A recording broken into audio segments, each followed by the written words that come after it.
Sejam bem-vindos! Mais um devocional. E hoje a gente vai falar sobre as palavras que estão em Jeremias 18, que fala sobre o vaso do oleiro. É uma passagem bem conhecida e eu confesso que eu tive um pouquinho de resistência em trazê-la aqui, mas depois de meditar bastante, depois de orar, eis que é a palavra que de fato o Senhor confirma para o nosso devocional de hoje. Então, nesse momento, eu já te convido a fechar os olhos e elevar nossos pensamentos ao Senhor e falar: Abba, ó nosso Pai, nosso Deus Todo-Poderoso, venha sobre nós o teu reino, Senhor, e que as tuas palavras sejam ministradas hoje e falem com profundidade em nossos corações. E nesse momento, Senhor, eu seja apenas o canal de transmissão daquilo que o Senhor anseia que chegue a todos os que virem esse vídeo, a todos os que estão aguardando o nosso devocional de hoje. Fica conosco, Senhor, e fale aos nossos corações, porque sem Ti perecemos. Em nome de Jesus, nós já te agradecemos. Amém. E o que a gente vai falar hoje, nessa passagem bem conhecida, é sobre o que Deus pode e o que Deus não pode fazer conosco. Será que existe algo que Ele não possa fazer? Né? Na verdade, é para levantar mesmo essa questão, né? A gente sabe que Deus é todo-poderoso e por ser todo-poderoso, tudo, absolutamente tudo, Ele pode fazer conosco. E essa passagem começa assim.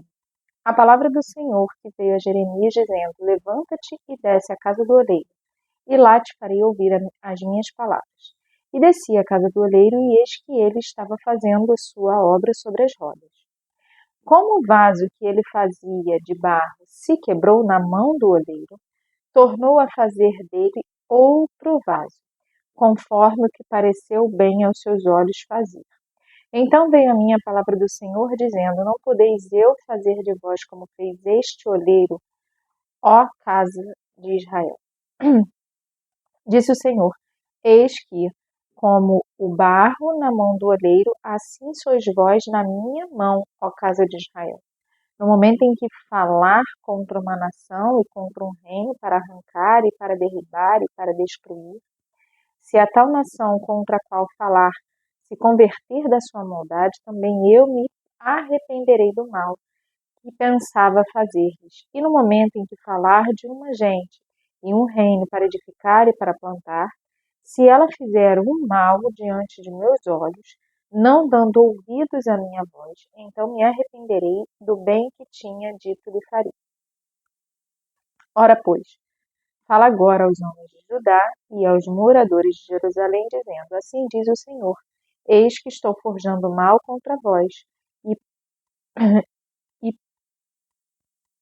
e projeto um plano contra vós. Convertei-vos, pois, agora cada um do seu mau caminho e melhorai os vossos caminhos e as vossas ações. E aí ele continua sobre essa exortação e sobre a reação, né, de cada um e como que viria o pesar dele sobre isso, né? O que Deus está dizendo aqui? Conforme as nossas obras, assim Ele nos julga. E assim Ele faz com que paguemos as consequências dos nossos atos.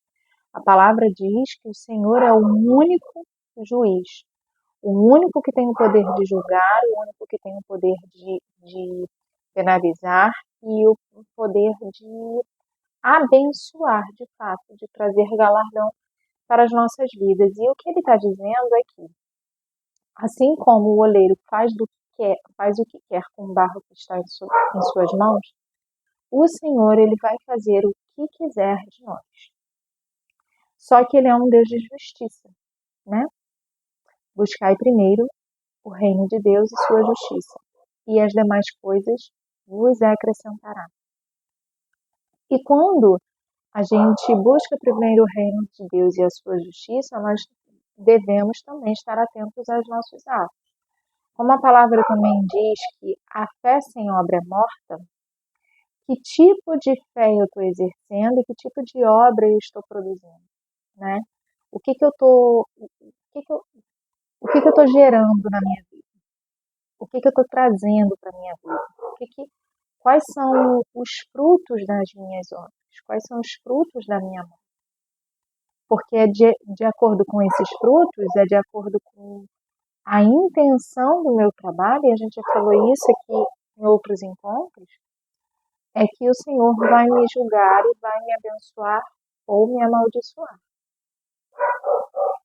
E é interessante que mais à frente há uma revelação sobre o próprio Jeremias, que diz assim, ó, com vento oriental os espalharei diante da face do inimigo, mostrar-lhes-ei as costas e não o rosto no dia da sua perdição. Então disseram, vinde e maquinemos projeto contra Jeremias, porquanto não perecera a lei do sacerdote, nem o conselho do sábio, nem a palavra do profeta.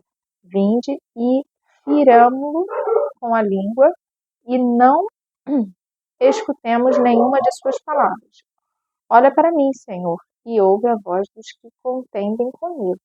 E aí Jeremias levanta um clamor a Deus, olha, você me protege porque muitos virão me perseguir e tentar fazer maldade comigo.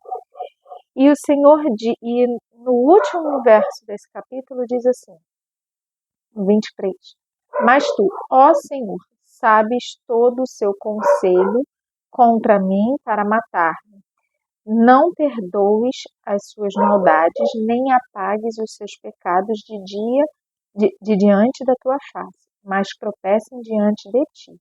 Trata-os assim no tempo da tua ira. E aí o Jeremias está fazendo de fato, né,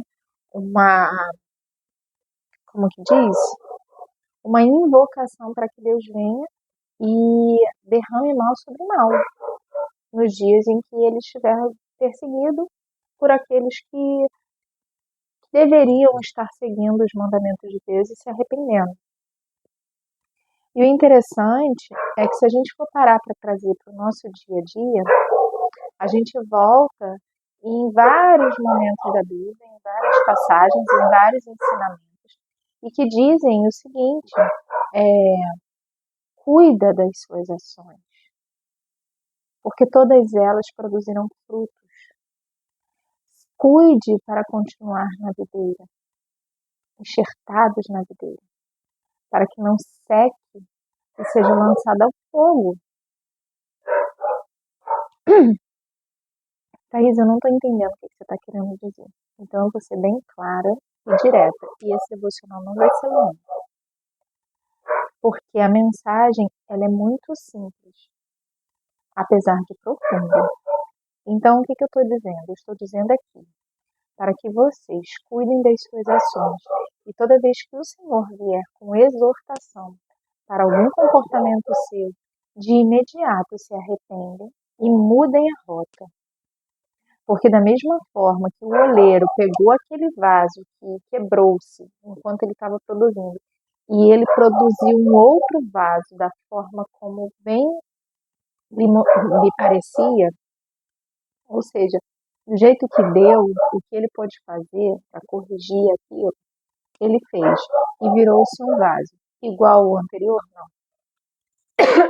Perdão. Não. Mas conforme era possível. Então, haverá situações da nossa vida que podemos sim colher frutos ruins, porque em algum momento nós produzimos esse fruto. Se nós estamos entregando bondade, nós vamos colher bondade. Se nós estamos entregando maldade, nós vamos colher maldade. Thaís, mas eu me arrependi. Mas o fruto já estava na árvore. Se o fruto já estava na árvore, você vai colher. Mas também, se você está produzindo bons frutos, se você está melhorando seus frutos, também vai colher. Então vai, vamos dizer assim, vai misturar, né? Só que o Senhor, ele é bem claro e ele diz assim, ó. Mas eles dizem, lá no verso 12, mas eles dizem, Não há esperança, porque após as nossas imaginações andaremos e fará cada um segundo o propósito do seu malvado coração. Portanto, assim diz o Senhor: perguntai agora entre os gentios quem ouviu tal coisa. Coisa muito horrenda fez a Virgem de Israel. Porventura deixar-se-á a neve do Líbano por uma rocha do campo? Ou deixar-se-ão as águas estranhas, frias e correntes? O que ele está querendo dizer? O povo, ele ouve e não obedece. Por quê? Porque eles trabalham a partir do mecanismo automático. Ele imaginou e já está fazendo. Ele não usou de discernimento. Então, produzirão maus frutos e colherão maus frutos. Mas a partir do momento em que o Senhor traz sabedoria, revela a verdade sobre os seus delitos, sobre os seus desvios, o que o Senhor te dá? A oportunidade do arrependimento.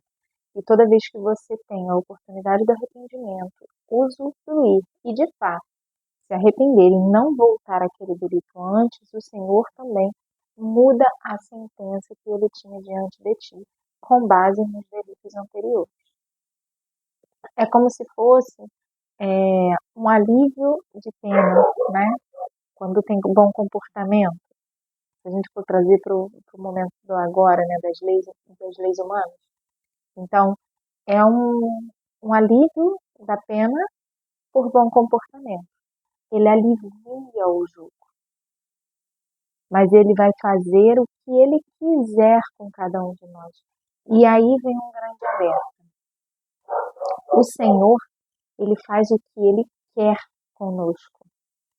Porque, como ele disse aqui para Jeremias, somos como um barro na mão do oleiro para Deus, nas mãos de Deus.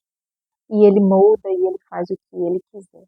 Então, quando a gente se depara, agora trazendo um pouquinho para o nosso propósito, quando a gente se depara com um chamado grande, com a profundidade do chamado do Senhor na nossa vida, e é onde ele vai chamar com um propósito maior, né?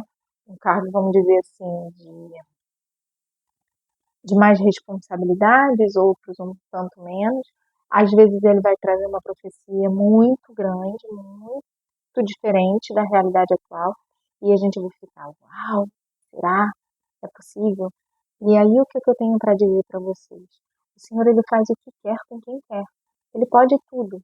Só cuide para estar embaixo da obediência da vontade de Deus. Por quê? Porque obedecer é melhor que resistir. Se você obedece, você recebe galardão e você consegue usufruir de liberdade. Quando você escolhe não obedecer, quando você escolhe repelir, quando você escolhe fingir que não ouviu, o Senhor vem com a penalidade dele, porque alertados nós fomos. Solicitado nós fomos. É quando ele quer derramar a bênção sobre uma casa e você estando na porta, você não deixa a bênção descer. Só que os guardiões da porta, né, vamos dizer assim, aqueles que estão ali guardando a porta e atentando para o que entra e para o que sai, em algum momento muda a escala desses guardas, né? E quando muda-se a escala, o próximo da escala libera a bênção. E você não teve participação nenhuma. Muito pelo contrário, você atrapalhou às vezes que a bênção chegasse na vida de alguém. Então, que possamos ter atenção a todo momento com o nosso agir e as consequências do nosso agir, para que não soframos as penalidades e o julgo pesado dos nossos atos ao Senhor. Mas uma vez que nos arrependermos verdadeiramente, mudarmos a rota, mudarmos o comportamento, mudarmos os pensamentos, até as emoções, o Senhor vem derramar bênção sobre nossas casas, sobre nossas cabeças. E você pode ter certeza que você viverá coisas extraordinárias debaixo dessas bênçãos. E nesse momento, a gente vem para o nosso Salmo 121, nosso Salmo de lembrete do guarda fiel de Israel, que é o Senhor nosso Deus, e diz assim: eleva os meus olhos para os montes, de onde me virá o socorro? O meu socorro vem do Senhor, que fez o céu e a terra. Não deixará vacilar o teu pé. Aquele que te guarda não tosquenejará. Eis que não tosquenejará, nem dormitará nem dormirá o guarda de Israel. O Senhor é quem te guarda, o Senhor é a tua sombra, a tua direita. O sol não te molestará de dia, nem a lua de noite. O Senhor te guardará de todo o mal. Ele guardará a tua alma. O Senhor guardará a tua entrada e a tua saída, desde agora e para sempre. Amém. Que o Senhor Deus Todo-Poderoso continue vindo intercedendo por cada um de nós e que nesse momento, Senhor, o Senhor nos recarregue com ânimo, com amor, com submissão à tua vontade e com muita alegria. Que possamos, Senhor, ser um modelo vivo de teu Filho sendo manifestado hoje sobre a terra, na atualidade sobre a terra. Sejamos obedientes à tua palavra para que recebamos bons frutos de tudo quanto nós fizermos, todas as obras feitas através de nossas mãos, todos os lugares por onde nós pisarmos, que venha a ser nossa herança, que venha a ser abençoado e que o Senhor, Deus Todo-Poderoso, faça prevalecer a tua vontade e que a tua vontade, que a nossa vontade esteja rendida à tua. Em nome de Jesus, nós te agradecemos. Amém. E eu espero que vocês tenham se regozijados dessa palavra e que ela seja mais um chamado, né, para a nossa submissão. Se nós somos como barro na mão do Senhor, olha que alegria. Ele tem o poder de nos moldar conforme o desejo dele. Mas isso só acontece quando a gente elimina do nosso viver, da nossa vida, as resistências com relação à obediência dele. Não adianta você querer receber promessas grandes se você resiste a obedecer ao Senhor. Então, obedeça para você viver o extraordinário aqui na terra. Um beijo no seu coração, fique com Deus e até o nosso próximo encontro.